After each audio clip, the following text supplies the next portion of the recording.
Hai semuanya, kembali lagi sama aku Pita. Hari ini aku mau bahas tentang time management atau cara mengukur atau cara mengontrol waktu. Itu kayaknya jadi salah satu problem semua orang ya teman-teman, termasuk dari aku juga. Karena rasa-rasanya itu apalagi di usia-usia kita yang lagi aktif-aktifnya itu waktu 24 jam tuh sangat kurang banget ya teman-teman. Nah, tapi dari sini kita juga harus belajar gimana cara mendahulukan yang utama atau gimana caranya kita mengontrol waktu kita biar 24 jam dalam sehari atau 24 jam per 7 itu cukup untuk semua aktivitas yang kita lakukan, dan itu juga efektif atau produktif atas semua yang kita lakukan. Nah, teman-teman di sini tahu nggak sih apa artinya dari time management itu atau definisinya dari time management? Nah, ini kalau berdasarkan dari buku-buku atau jurnal-jurnal atau pengertian-pengertian yang aku baca, time management itu terkait cara bagaimana kita mengatur waktu sehingga menghasilkan sesuatu yang efektif, yang produktif atau atas kegiatan yang kita lakukan. Itu kalau menurut definisi yang aku simpulkan ya atas semua yang aku baca itu tadi. Nah, caranya gimana sih biar kita bisa time manajemennya itu oke, yang time manajemennya itu juga bagus, produktif dan efektif. Nah, ini juga aku punya beberapa tips atau dari hasil yang aku pelajari. Kalau biar kita time manajemennya lebih efektif itu satu, kita tuh harus tahu planning kita apa, planning kita tuh ngapain.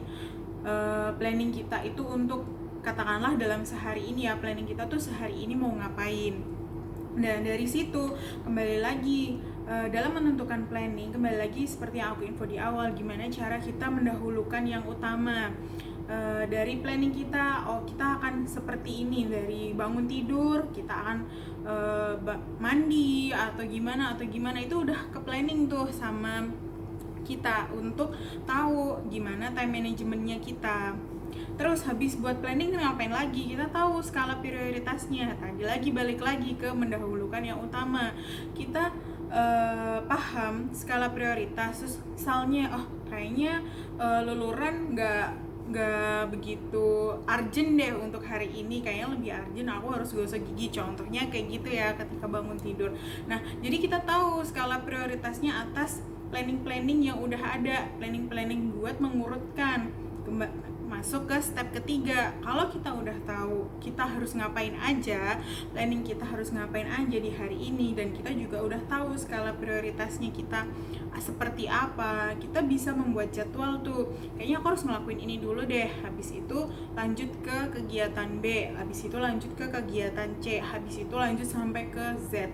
Nah, dari situ kita tuh bisa lebih untuk berarti aku harus ngelakuin dulu yang ini dulu. Nah, itu masuk ke sesuai dengan info atau sesuai dengan bukunya dari Stephen Covey. Itu dia di buku 7 Habits of Highly Effective People kalau nggak salah ya. Itu tuh dia punya 7 hal yang membuat manusia itu efektif. Contohnya itu dengan mendahulukan yang utama atau tahu dengan skala prioritas yang kaitannya erat dengan time management itu tadi. Nah, gimana caranya time management itu tadi? Yang pertama, kita mendahulukan hal yang penting dan mendesak. Itu kan tahu ya teman-teman pastinya yang penting dan mendesak itu seperti apa. Terus yang kedua, baru lanjut ke step yang penting tapi tidak begitu mendesak. Kayak gitu. Jadi ini penting nih untuk dilakukan. Kalau nggak dilakukan nanti kita nggak bisa lanjut ke step selanjutnya atau akan berdampak ke yang lainnya. Terus habis itu ke kelompok ketiga, yaitu tidak terlalu penting tapi mendesak. Jadi kalau misalnya ini nggak dilakukan, ini nanti akan berdampak banyak banget nih ke yang lainnya. Jadi harus meskipun nggak penting tapi harus rutin untuk dilakukan dan mendesak untuk dilakukan. Selanjutnya yang keempat, yang step terakhir nih, itu yang tidak terlalu penting dan tidak mendesak. Ini hal-hal yang bisa kita kurangi banget nih biar kita bisa lebih kontrol lagi kegiatan-kegiatannya kita.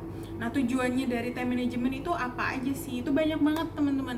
Ada yang namanya kita tuh bisa lebih save waktunya kita, yang biasa cuma melakukan hal-hal yang mendesak, kita bisa lebih nge-save waktunya kita.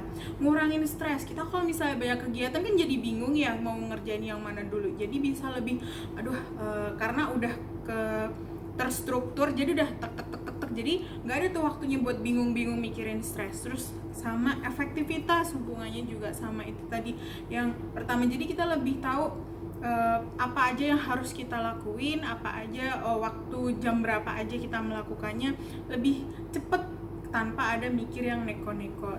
Habis itu kita juga bisa lebih kontrol kegiatannya kita, sehingga kalau kita udah bisa kontrol kegiatannya kita bisa lebih produktif lagi ketika masih ada waktu lebih, kayak gitu teman-teman. So, jangan lupa dahulukan yang utama. Terima kasih.